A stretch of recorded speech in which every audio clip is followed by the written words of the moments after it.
Gracias por su amable sintonía. Ecuador es un país que se ha caracterizado por la salida de migrantes. Muchos de ellos salen con la ayuda de traficantes de personas que a cambio de una suma importante de dinero se comprometen a trasladarlos a las personas hasta su destino en Estados Unidos. Sin embargo, en la travesía son presas de otros delincuentes que se aprovechan de su vulnerabilidad. Ante esta situación se propone una reforma al Código Orgánico Integral Penal, COIP, y el autor de esta iniciativa es el legislador Paul Buestán, quien nos acompaña esta mañana para conocer más detalles acerca de esta propuesta. Asambleísta, muchísimas gracias por acompañarnos. Bienvenido. Buenos días. Muy buenas noches a ustedes, a quienes nos sintonizan a través de este prestigioso medio de comunicación. Siempre es grato informar respecto a estos temas que son de índole nacional, y la propuesta que hemos presentado hoy en el Parlamento se caracteriza justamente por defender a las familias ecuatorianas. ¿Por qué precisamente reformar respecto a esta situación, asambleísta, el COIP? Mire, el país siempre se ha caracterizado por un auge migratorio abundante. En las provincias de la zona centro-sur del país siempre se ha desnaturalizado el núcleo familiar, justamente porque los ecuatorianos buscan o buscamos una mejor forma de vida, ingresos, y justamente esta situación se ha profundizado. Una crisis económica, la falta de empleo y sobre todo la inseguridad han hecho que estos últimos tiempos familias enteras partan a buscar estos mejores días. De la información que hemos obtenido, la Oficina de Aduanas y de la Protección Fronteriza de Estados Unidos se ha reportado que en marzo del 2024 han sido detenidos, deportados o se encuentran prácticamente expulsados alrededor de 16.000 ecuatorianos. Esto es el doble de lo que en marzo del 2023 se había presentado, y eso nos agudiza a una posible crisis humanitaria. Y no lo digo yo, no lo dicen los representantes del gobierno de turno, lo dicen las entidades internacionales como el Comité Internacional de Rescate.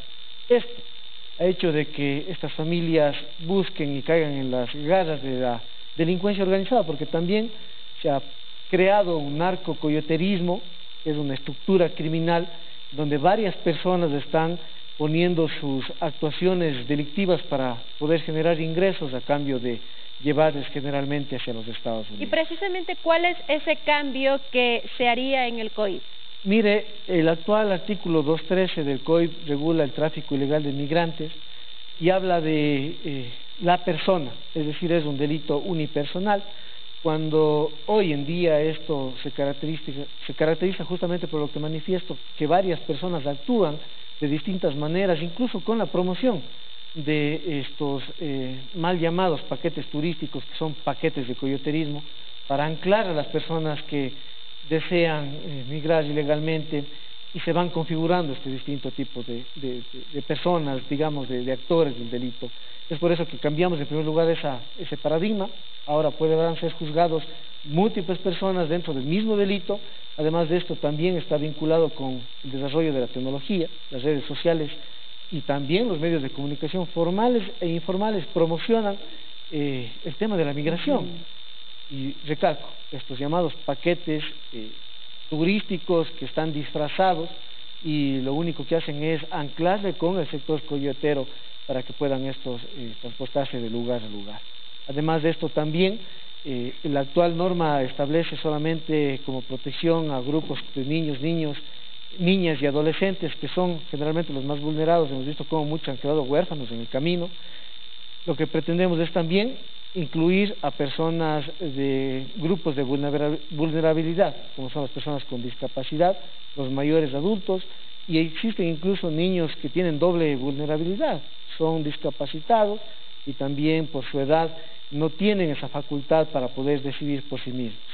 Además de esto, presentamos también un artículo innumerado a continuación del 213, que es en el caso de que funcionarios públicos o quienes presten un servicio público o utilicen los bienes de carácter público para poder coadyuvar, ayudar, captar, financiar la migración, también sean sancionados con agravantes. Esto a nosotros nos llena de una lucha constante para poder erradicar este problema social, sobre todo porque tenemos información de que existen documentos falsos para sacar a niños y adolescentes del país. Asambleísta, ¿y qué información tienen ustedes de quiénes serían las cabezas que están manejando este tipo de redes?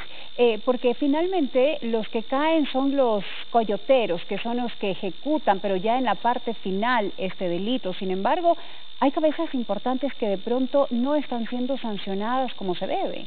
Así es, justamente nosotros hemos identificado, y por eso yo me refería al narcocoyoterismo, existen vinculaciones serias con los grupos de delincuencia organizada dedicados al narco, al lavado de activos.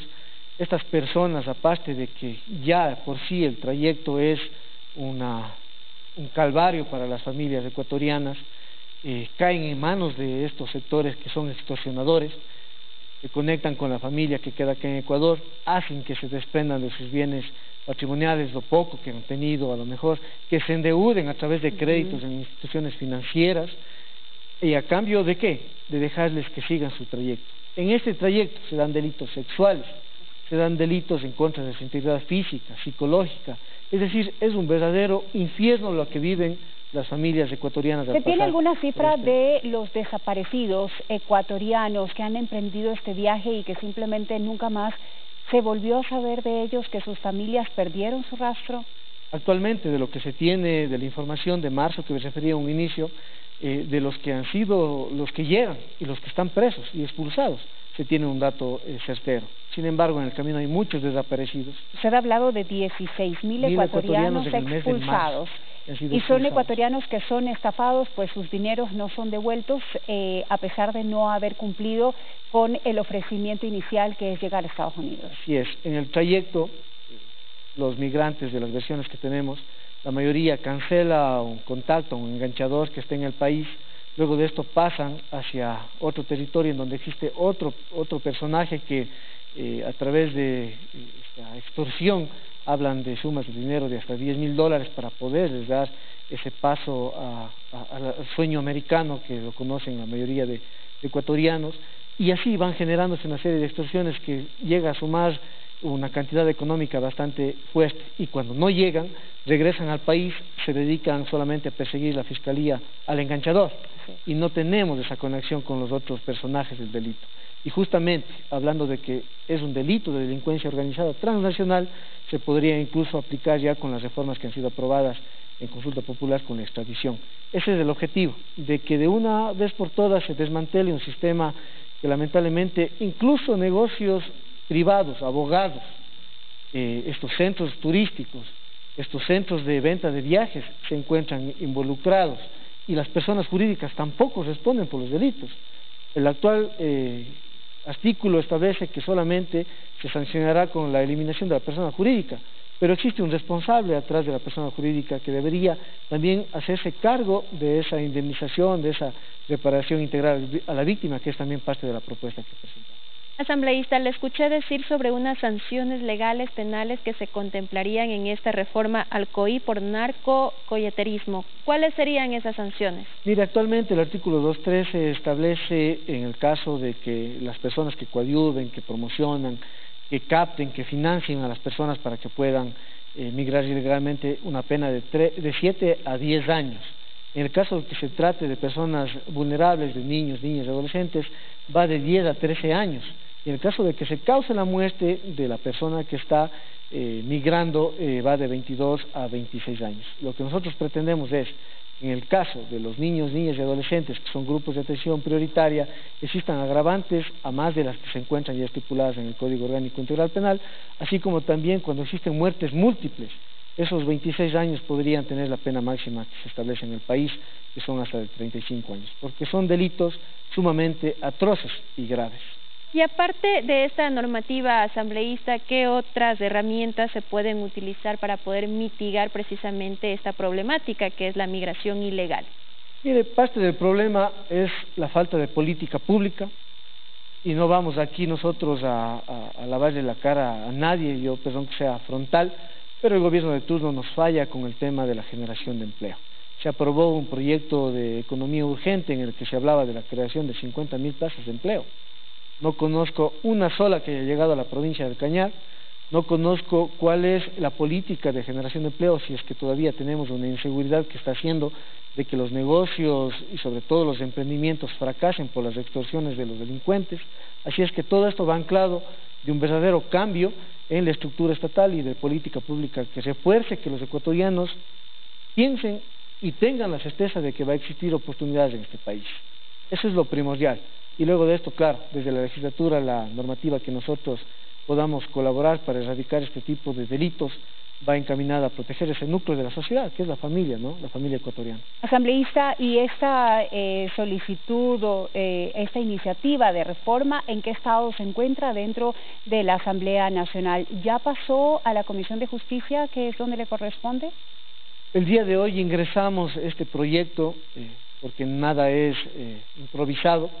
Yo he mantenido contacto con los representantes de unos 800 migrantes, con William Murillo y Andrea Ledesma, que son los personajes que tienen toda una información y una estructura de prácticamente números de cómo están viviendo las familias ecuatorianas. Por eso es que hoy ingresamos el proyecto con esas características técnicas. ¿Le van a presentar las cifras para demostrar la importancia y la gravedad del tema a tratar? En el proyecto, en los antecedentes, se encuentran estas cifras que acabo de manifestar. Una vez que esto sea calificado por el Consejo de Administración Legislativa, pasará a la Comisión de Justicia. Y luego de que ellos emitan un informe, claro, con los aportes que también en el camino se puedan recoger, pasará al Pleno de la Asamblea Nacional para que en primer debate se pueda votar por el proyecto. ¿Cuánto tiempo más o menos toma la aprobación de una reforma dentro de la Asamblea Nacional? ¿Y usted cree que puedan lograr la aprobación de este proyecto de ley?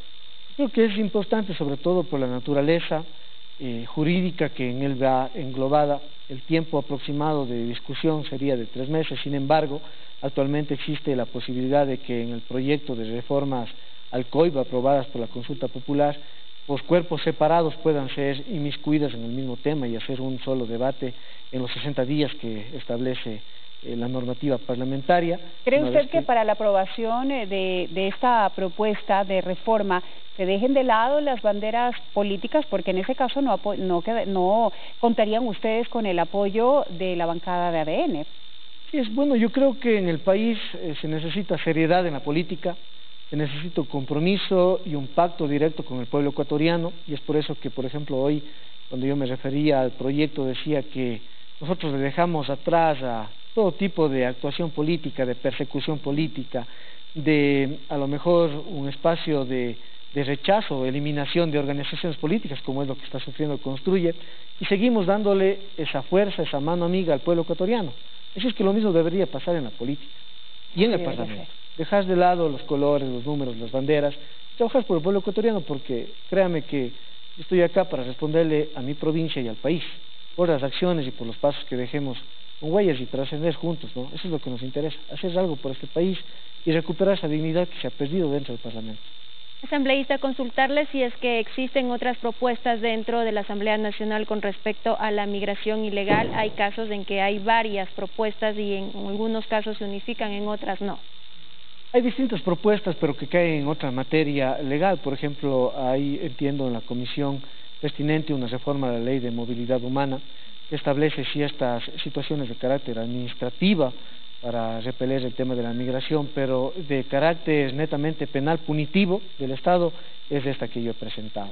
Sin embargo, analizaremos también los aportes que puedan existir desde otros sectores, no solamente políticos, sino netamente sociales, porque las víctimas no están en el Parlamento, a pesar de que todos los ecuatorianos tenemos un familiar que ya ha emigrado ilegalmente, están en las provincias, están en el territorio, sobre todo en las partes rurales del país, en donde lamentablemente ni siquiera el censo que se practicó en este país no ha podido llegar a dar números exactos de cuáles son las familias que se han destruido por el fenómeno de la migración. Es decir, que no se podrían unificar estas dos propuestas que existen con respecto a esta materia, un poco para acelerar el trámite.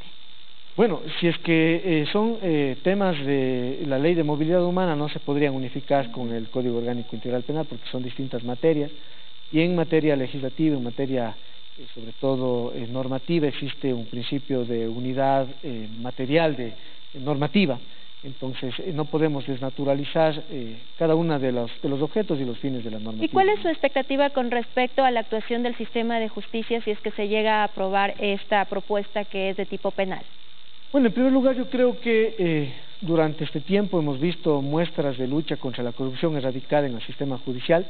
Los casos Metástasis, Purga han dejado una huella significativa por parte de quien representa la Fiscalía General del Estado, la doctora Diana Salazar, de que hay una necesidad inminente de depurar el sistema. Pero también desde el lado legislativo necesitamos darles herramientas para que puedan actuar, tanto la Fiscalía con los impulsos y el ejercicio de la acción penal, así como los administradores de justicia, para poder sancionar a los sujetos activos del delito. La naturaleza del derecho penal, por su carácter punitivo, necesita una tipificación legal. Esto quiere decir que esté descrita la conducta delictiva de un sujeto, y al no estar descrita la conducta delictiva, salen a las calles libres.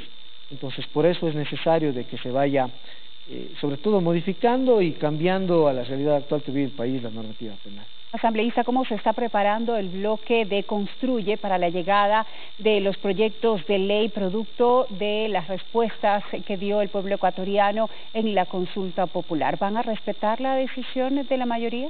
Por supuesto, más allá de respetar la decisión del pueblo ecuatoriano, porque esta no es una victoria del gobierno de turno ni de los sectores que hemos apoyado la propuesta. Recordarán que dos de las preguntas que ganaron fueron una lucha y una ley de nuestro eterno amigo Fernando Villavicencio, como son el tema de la extradición y la extinción del dominio. Entonces, siendo coherentes, tenemos que respaldarlo. Sin embargo, hay un pronunciamiento de la Corte Constitucional, un dictamen que es el 1-24-CP/24, en el que establece que únicamente podrán ser tratados los proyectos de lo que se pronunció el pueblo ecuatoriano.